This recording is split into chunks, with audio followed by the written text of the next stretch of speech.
शुक्लाम्बरधरं विष्णुं शशिवर्णं चतुर्भुजं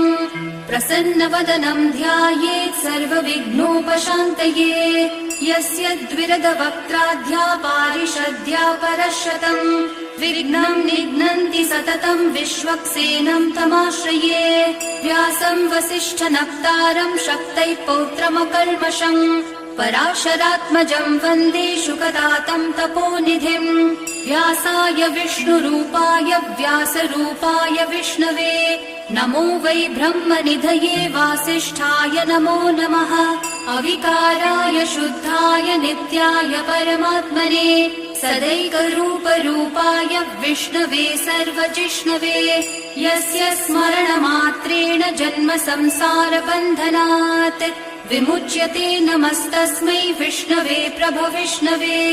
ॐ नमो विष्णवे प्रभविष्णवे